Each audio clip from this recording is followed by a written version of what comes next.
In the world of recording and making music, there's much more to a studio than just a DAW and a couple pieces of software and a plugin. If you're looking to produce anything with real instruments in the rock, indie rock, pop world, I would highly recommend you pick up some actual instruments. So when it comes to building out your instrument repertoire and what you have to use, guitars are going to play a vital role in that. A lot of instruments can be recreated with MIDI or any other plugins and software. When it comes to using guitars, really, nothing is better than the real thing when it comes to using guitars in your home studio. So in today's video, I'm going to outline the 3 kinds of guitars you need in your home studio to help you with your recordings.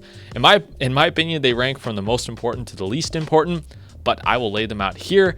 Welcome back to my channel, Make the Music, where I help home studio producers and creators make their own music in their home studio with really affordable tools and tips. So if you are into any of that, hit the subscribe button down below and like the video. Anyways, I will get into my top 3 guitars that you need in your home studio. Number 1 is going to be some form of an electric guitar. Now, in terms of plugins, they've done a good job at emulating bass guitars and even acoustic guitars to a degree, but I haven't heard anything that I like when it comes to electric guitars yet. I just don't think plugins are there.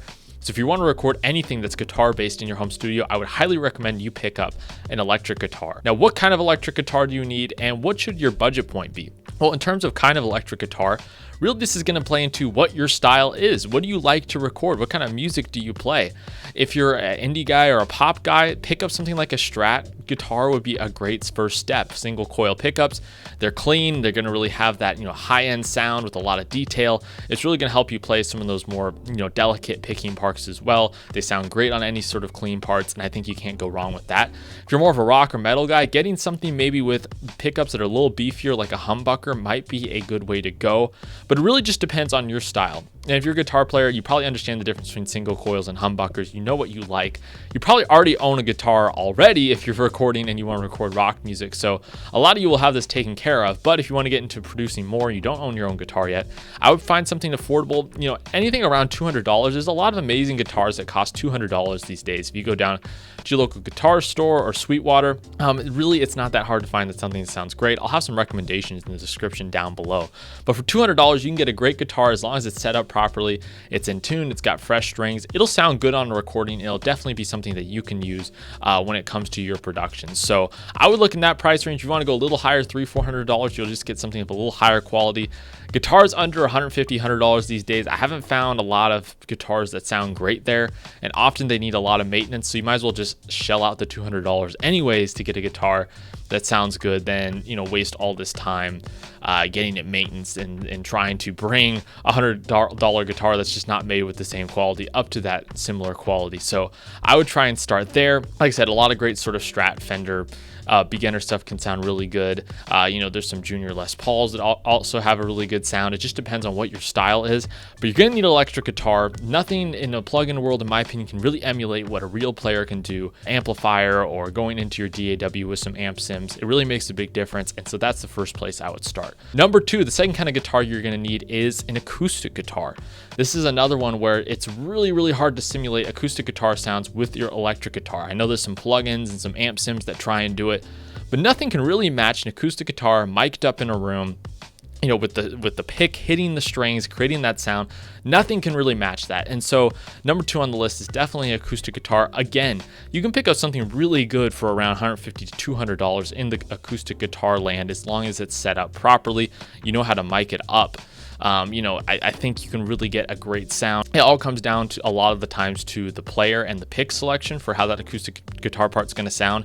But when it comes to organic and natural sounding instruments like an acoustic guitar, it's really hard to emulate that in the DAW. Like I said, there's a few plugins that try and do that, but I think on a lot of modern recordings today, they're still using real acoustic guitars. Country's really big right now, so a lot of big recordings are still using real acoustic guitars. A 6-string will definitely do the trick. If you're into 12-string stuff and you want to add that on as an addition, later you could totally pick up a 12-string if you wanted. But for most standard parts in your tracks, I would pick up just a 6-string acoustic guitar. It's helpful if it has a DI input as well. That can also come into play because it can be easier to tune it directly on the guitar and things like that. But it's not necessary. You just need a 6-string acoustic guitar with some fresh strings set up with some decent action and intonation, and it should sound good on your recording as long as you set up the mic position properly and as long as you pick, select the right pick.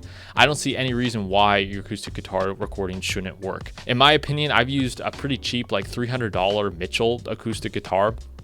Very budget, very easy to use, and it sounded great on so many of my recordings. You can go listen to my Match the Sound videos. It really comes down to your intuition and how to mic up the thing from the get-go for getting that good acoustic guitar sound. Obviously, a $2,000-$3,000 acoustic guitar sounds incredible, and there's something to that. But for us home studio guys, I'm not trying to break the bank here. I'm not trying to encourage you to go out and break the bank. So, in that $200-$300 range, you're really going to get a good acoustic guitar. It's good to have an acoustic guitar in general to play and to travel with, and it's a vibe and it has a feel of its own.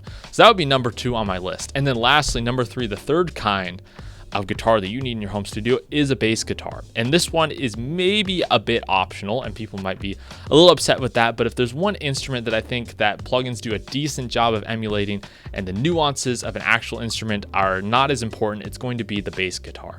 Obviously, there's a lot of bass guitars. There's free plugins that I've used. TuneTrack has free bass plugins. There's so many out these days, and even virtual instruments like Expand have like bass guitar virtual instruments in them.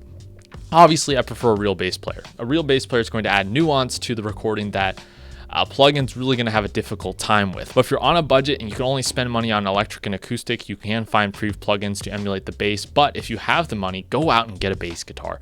Get something in that. There's a lot of, again, that $200 range. There's some amazing bass guitars out there. Find something that's going to work for you. I would find something that's kind of versatile, that isn't a very specific style of sound, but has the ability to have a lot of tone if necessary, but also has some good low end. So I would try to find something that is able to, do a lot of different things on a lot of different recordings if you're looking to record things in different styles. Now, if you have one specific style, you're hard rock, you're a metal guy, then get a bass guitar with some output. Get something with a little bit of beef in your recordings if you're going to be doing that. But find something that is going to be in that price range, set it up properly. Fresh strings is even more important, I would say, with bass guitars. It adds to the sustain, it adds to the attack of the note. Make sure it's set up properly. But again, with bass guitars, a lot of times it's going to come down to the player. How well can they play with the rhythm? How well can they play with the drums? Are they playing the parts properly? I have videos on my channel talking about how to get good bass guitar recordings and good bass guitar mixes. But that would be the third kind of guitar that you would need in your home studio. But a lot of guys go without bass guitars. They program bass in MIDI, and it works for them. I have a ton of bass guitars because I like to play it. I like the nuance of the playing, but it's not absolutely necessary. But if you're going to go out there, I have some recommendations in the description box down below. I've tried a lot of different bass guitars, and for me, I have a couple different ones just depending on the recordings that I'm going with. But if you have one solid bass guitar, I went with one bass guitar that was like $80 from Amazon. I did that for a long time on my recordings until I finally upgraded. But as long as you know how to use it, you know how to play it properly, you can really make it work. And it's very satisfying to have that a part of your recordings as opposed to some fake bass. Now you got to learn how to program it. It becomes very difficult to program the MIDI to make the pick sound realistic. In my opinion, when you play the bass guitar, it just adds that realism to it that, especially in a rock recording, it can't be overlooked. So those are my top 3 guitars that you need for your home studio. If you have any other recommendations for people watching this video, leave it in a comment down below. I'd like to hear what you guys have to say. Obviously, there's add-ons, right? You can get additional electric guitars with different sounds. 12-string acoustics are great to add on mandolins. Different kinds of bass guitar, of course, that would be the next level. But I'm just giving you, I think this is kind of the entry point. If you have those 3 guitars, you basically are good in a home studio situation. But of course, you want to branch out, absolutely go for it. But I'm trying to get you guys not to break the bank, but have what you need to get good sounding recordings. And speaking of having good sounding recordings, if you pick up my home studio toolbox, that gives you a bunch of free guides, which has a bunch of free material like drum samples, plugins to help you make your recordings better, help you get drum sounds into your recordings, which can be kind of difficult if you're on a budget. And so that's just like a budget-friendly guide that has a bunch of free material in there. Go ahead and check that out in the description down below. Thank you so much for watching. Anyways, I will see you guys next time.